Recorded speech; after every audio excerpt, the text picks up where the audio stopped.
Neoplasms of the thyroid. Classification of thyroid neoplasms is presented in Table 55.6 and the relative incidence of malignancies in Table 55. Classification of thyroid neoplasms. Benign, follicular adenoma.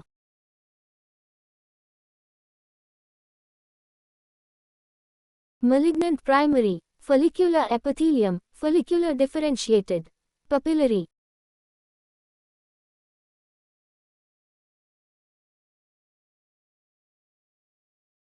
Follicular epithelium, anaplastic poorly differentiated.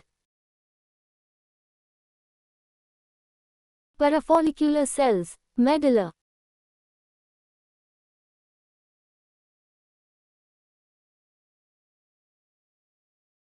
Lymphoid cells.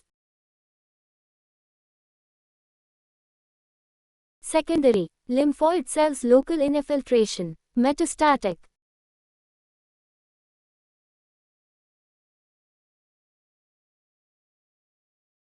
Relative incidence of primary malignant tumors of the thyroid gland. Papillary carcinoma. 80.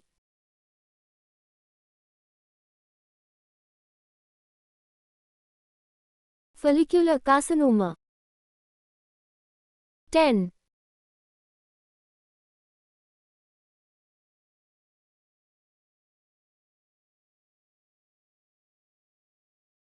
Poorly differentiated, anaplastic 5.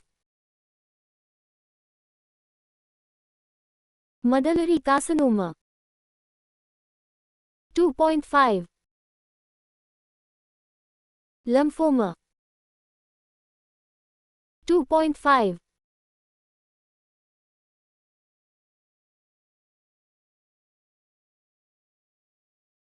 Benign tumors. Follicular adenomas present as clinically solitary nodules. Figure 55.21, and the distinction between a follicular carcinoma and an adenoma can only be made by histological examination. In the adenoma there is no invasion of the capsule or of pericapsular blood vessels.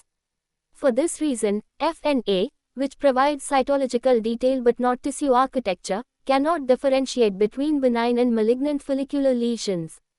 Diagnosis and treatment is, therefore, by wide excision, i.e. total lobectomy. The remaining thyroid tissue is normal so that prolonged follow-up is unnecessary. Malignant tumors. The vast majority of primary malignancies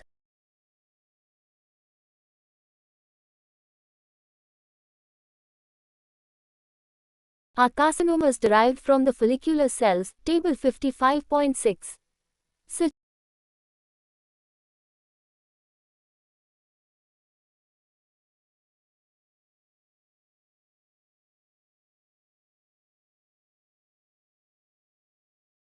were thought of as differentiated, papillary, follicular and Hurdle cell, and undifferentiated, anaplastic.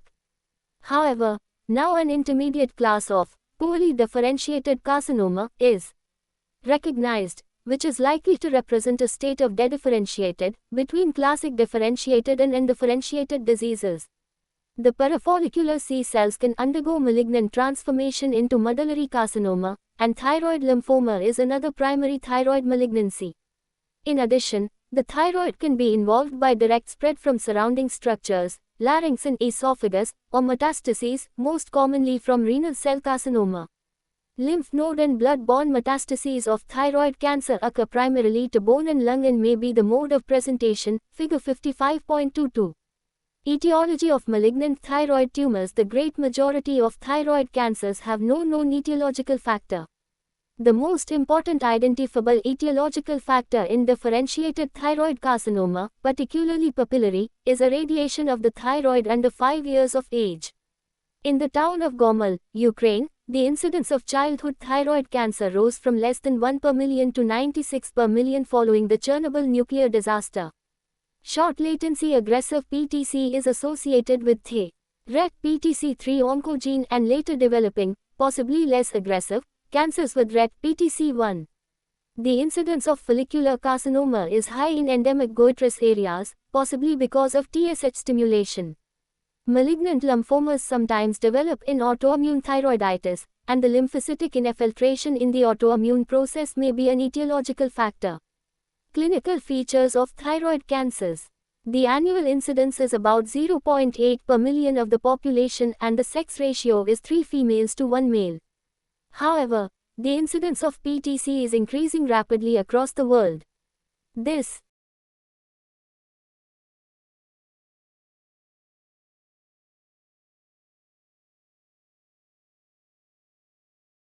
is mostly due to increased rates of imaging detecting previously occult disease. For that reason, although the incidence is increasing, the mortality rates remain static at over 80% 5-year survival for all groups. In particular, anaplastic carcinoma predicts poor outcome with differentiated carcinomas generally having excellent outcomes. The most common presenting symptom is a thyroid swelling, figures 55.21 and 55.23. Enlarged cervical lymph nodes may be the presentation of PTC. RLN paralysis is very suggestive of locally advanced disease.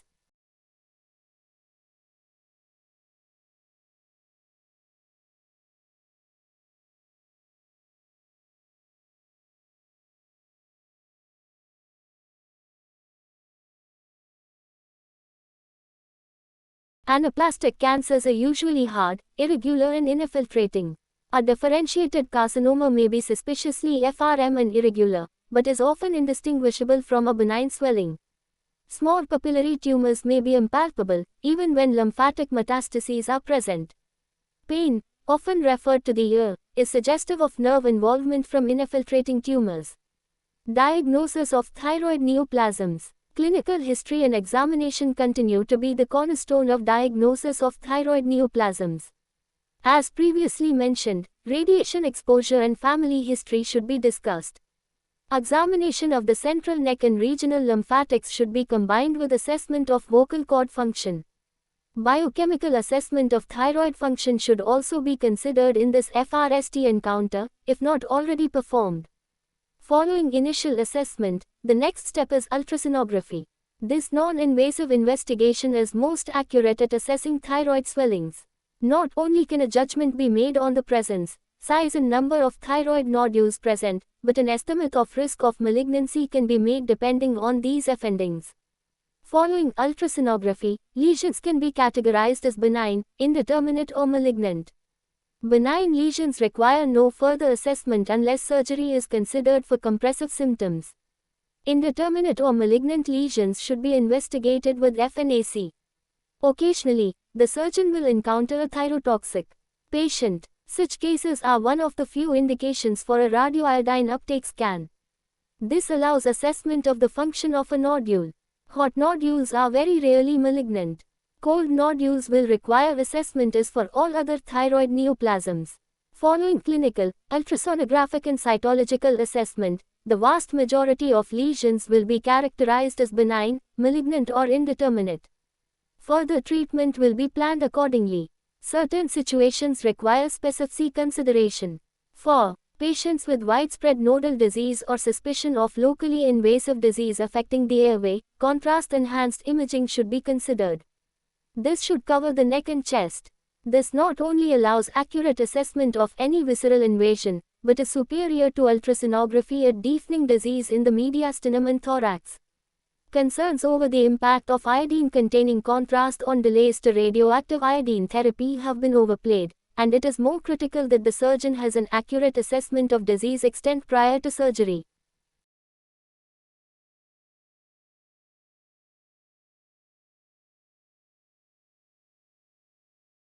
Patients with a rapidly growing thyroid mass, particularly if solid and FXCD, should be considered at risk of anaplastic carcinoma. However, this diagnosis can be difficult to differentiate from thyroid lymphoma or occasionally thyroiditis. Despite the difficulty, an accurate diagnosis is critical as anaplastic carcinoma is rapidly fatal and palliative measures are generally recommended, whereas confounding disease processes may respond to therapy. In this setting, core or even open biopsy may be required to make a confident diagnosis.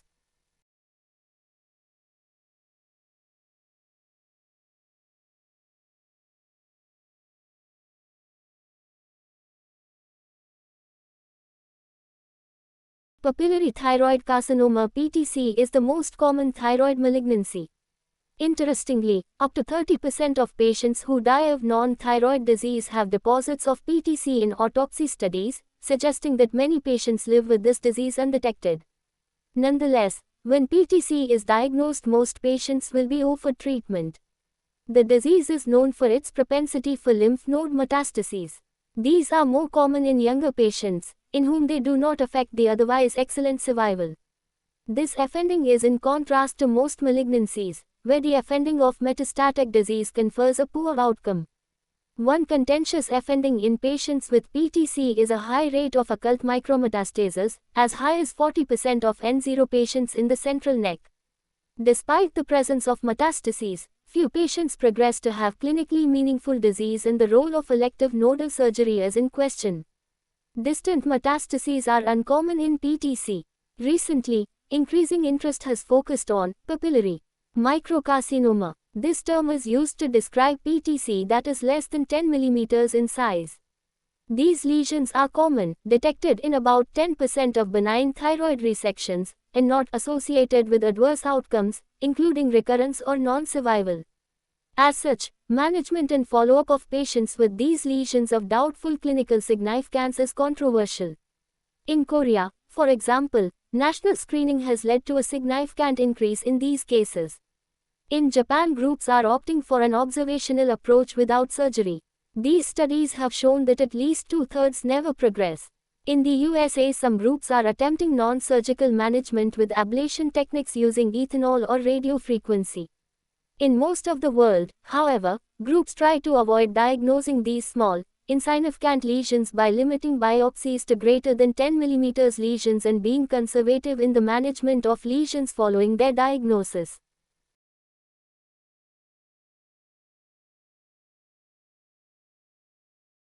Follicular carcinoma. Follicular carcinoma can normally only be differentiated from follicular adenoma by the architecture on histology. For this reason, follicular lesions on FNA are unable to be diagnosed as malignant in the absence of clinical features such as metastases, figure 55.24. Multiple foci of follicular carcinoma are seldom seen, and lymph node involvement is much less common than in PTC. Blood-borne metastases are more common, and the eventual mortality rate, although still low, is twice that of PTC, figure 55.25. Hurdle cell tumors are a rare variant of follicular neoplasm in which oxyphil, Hurdle, Ashkenazi cells predominate histologically. Hurdle cell cancers are associated with a poor prognosis. Prognosis in differentiated thyroid carcinoma. The prognosis in differentiated thyroid cancers is generally excellent. In terms of survival, older patients, those with large tumors or those with extrathyroid extension or distant metastases have worse outcomes. A system of risk stratification can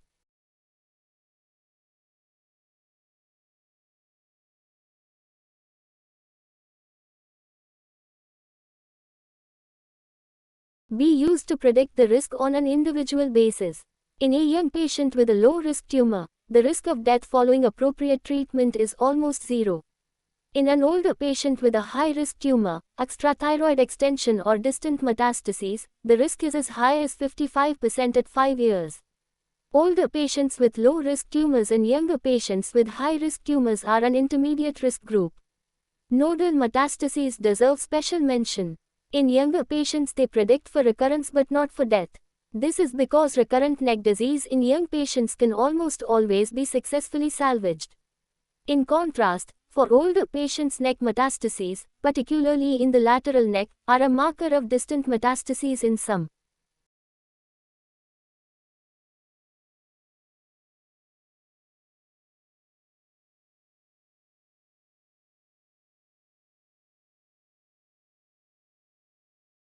And therefore carry a negative prognostic implication for both recurrence and death. The American Joint Committee on Cancer System stages all patients less than 55 years as stage 1 unless they have distant metastases, when they are stage 2. Older T1N0M0 patients are stage 1 and T2N0M0 patients are stage 2. The presence of nodal disease upstages older patients to stage 2, as does T3 disease. All older patients with locally invasive primary disease, T4, or distant metastases are stage 4. Surgical treatment for differentiated thyroid cancer. This subject has many contentious aspects. For the vast major figure 55.24 histology.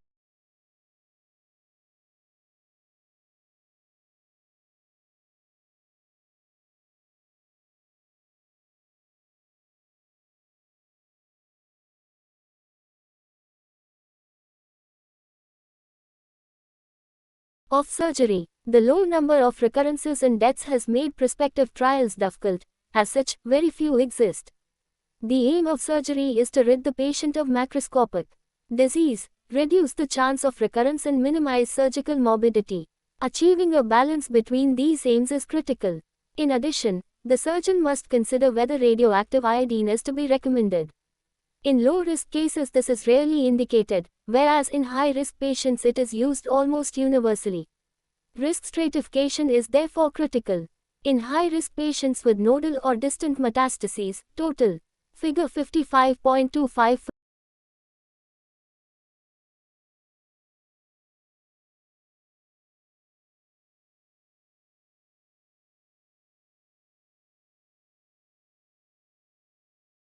Thyroidectomy will be performed to eradicate disease in the thyroid and prepare the patient for radioactive iodine. For low-risk patients with a single focus of disease limited to the thyroid, a thyroid lobectomy can be offered. This has the significant advantage of protecting the contralateral RLN and parathyroid glands. This approach is now considered appropriate unless there are high-risk features of disease. In terms of the neck, when metastatic disease is present, a therapeutic compartment-orientated neck dissection should be performed to remove disease from the central or lateral neck, depending on the site of involvement. The role of elective neck surgery when no disease in the nodes is detected preoperatively is far more controversial. Lateral neck dissection carries significant morbidity and, despite high rates of occult metastases in PTC, has been abandoned. The reason for this is that, even in patients who are thought to have occult metastases, very few progress to clinically meaningful disease. In contrast, the morbidity of central neck dissection is lower, and the compartment has to be opened during a thyroidectomy. In addition, salvage surgery in the central neck carries a high risk to the RLN and parathyroid glands. For these reasons, elective central neck dissection has been popular in the last few decades. However, increased recognition that performing such surgery in all patients with PTC leads to high rates of morbidity and the lack of evidence that outcomes improve as a result of more aggressive surgery have led to a move away from this practice. At this point, patients who are considered at highest risk of having occult metastases in the central neck, those with extrathyroid extension, for example, are considered most likely to benefit from elective surgery. It is not recommended routinely in low-risk patients. Many patients will only be diagnosed with their thyroid cancer following a diagnostic lobectomy. In this setting, risk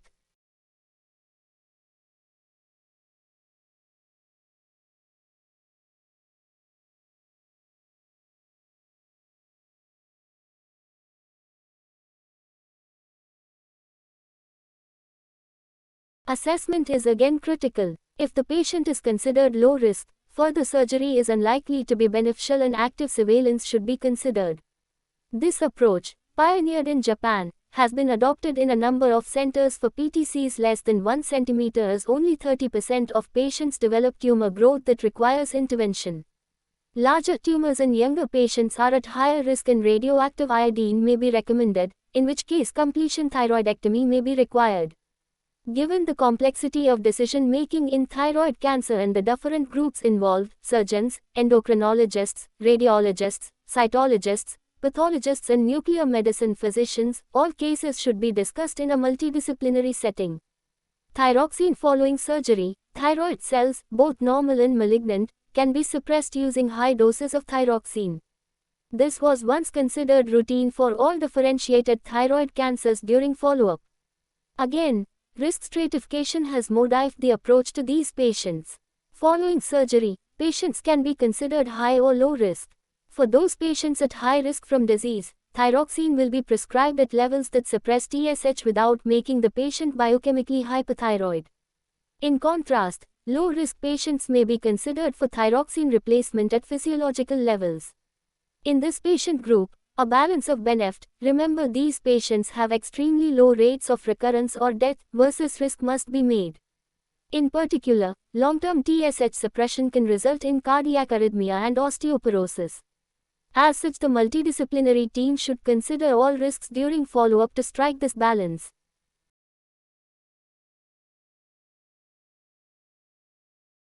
Radioiodine 131. I can be given to deliver tumoricidal doses of radioactivity directly to thyroid tissue, both benign and malignant. In the setting of thyroid cancer, all normal tissue should be removed, total thyroidectomy, along with any gross neck disease, neck dissection, in order for any residual microscopic disease or distant metastases to receive an optimal dose. Radioiodine treatment is not an alternative to surgical resection for resectable disease. In order to effectively drive the radioiodine into cells, high levels of TSH are required. This can be achieved by rendering the patient hypothyroid, of thyroxine, or by using recombinant TSH, which is injected prior to radioiodine administration. Following radioiodine administration, an uptake scan is performed. This demonstrates areas of iodine uptake in the whole body and can be used to identify any metastatic disease not recognized on initial imaging. This information is useful for risk stratification following initial therapy. Outside the setting of primary treatment, radioiodine treatment may be considered in cases of recurrence. Multiple doses can be used to treat unresectable disease or distant metastases. Most differentiated thyroid cancers will concentrate iodine. However, with advancing patient age and particularly if disease is multiply recurrent, the tumor will lose iodine avidity. This is called radioiodine refractory disease. Such cases may be considered for external beam radiotherapy, although this is uncommon.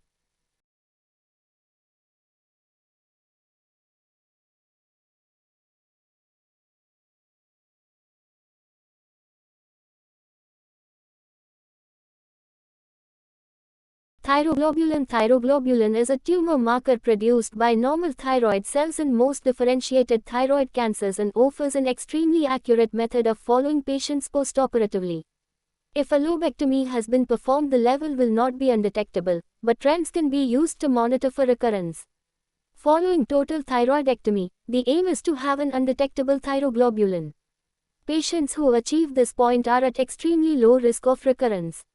Serial thyroglobulin measurement, 6 to 12 monthly, combined with ultrasonographic assessment of the neck can then be used to monitor patients during follow-up.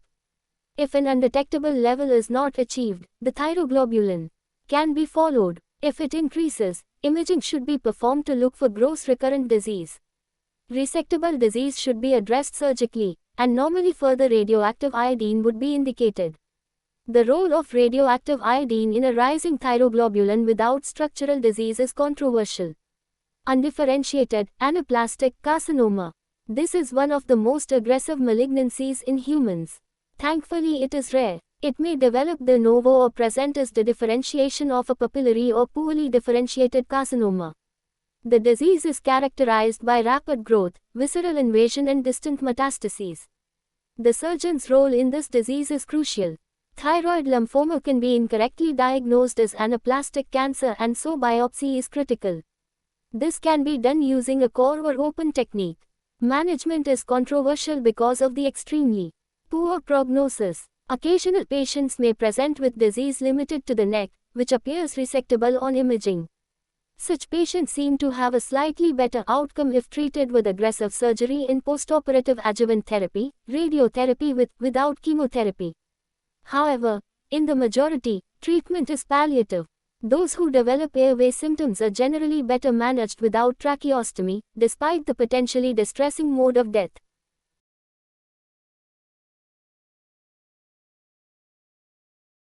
Medullary carcinoma. These are tumors of the parafollicular, C cells, derived from the neural crest that are not unlike those of a carcinoid tumor. Figure 55.26.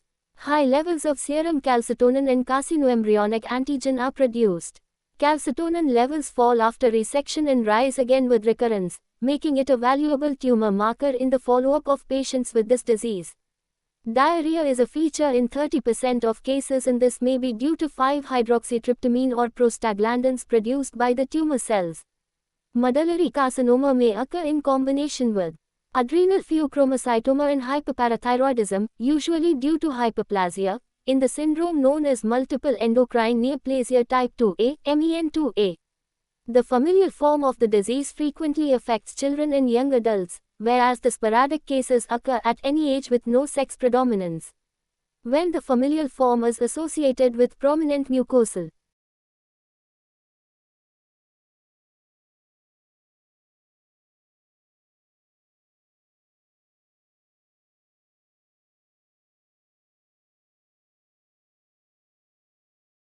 neuromas involving the lips, tongue and inner aspect of the eyelids, with a murphinoid habitus, the syndrome is referred to as MEN type 2B, see chapter 57.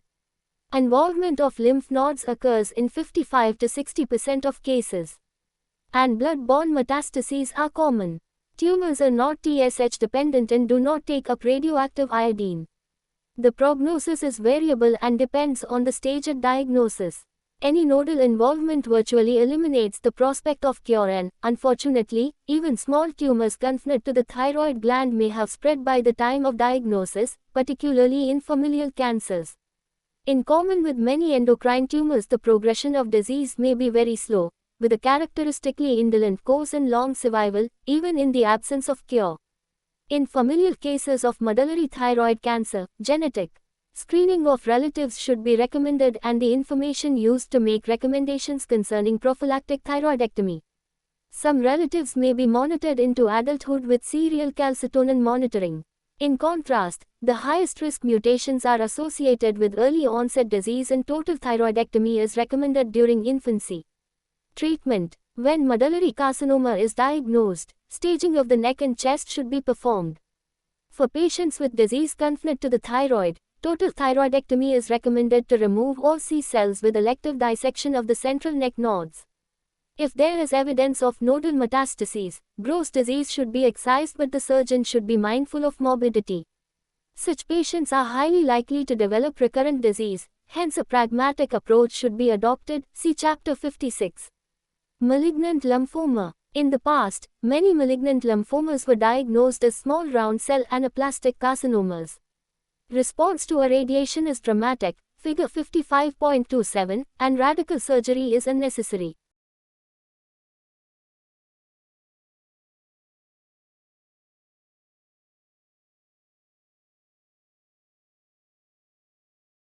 Once the diagnosis is established by biopsy, in patients with tracheal compression, isthmusectomy is the most appropriate form of biopsy, although the response to therapy is so rapid that this should rarely be necessary unless there has been difficulty in making a histological diagnosis.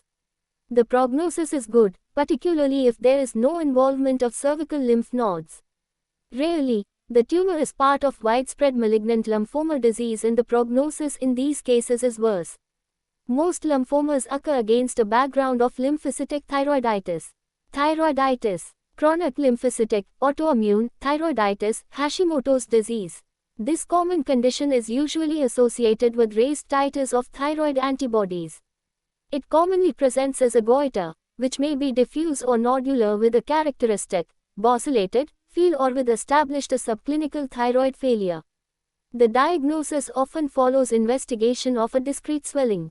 Features of chronic lymphocytic, focal, thyroiditis are commonly present on histological examination in association with other thyroid disease, notably toxic goiter, figure 55.28.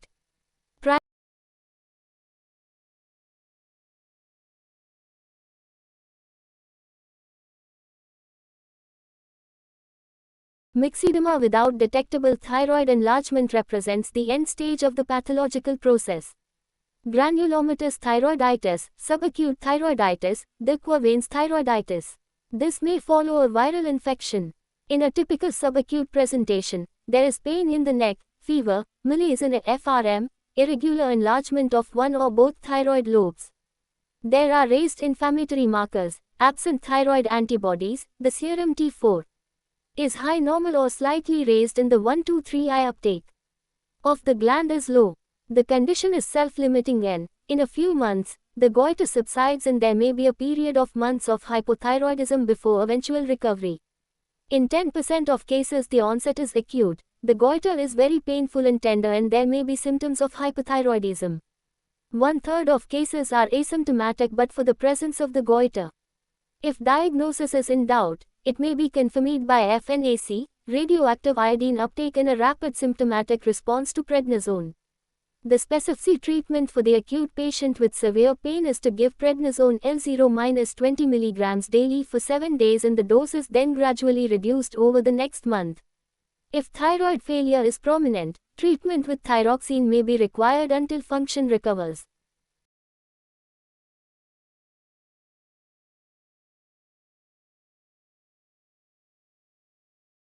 Reader's thyroiditis. Figure 55.28.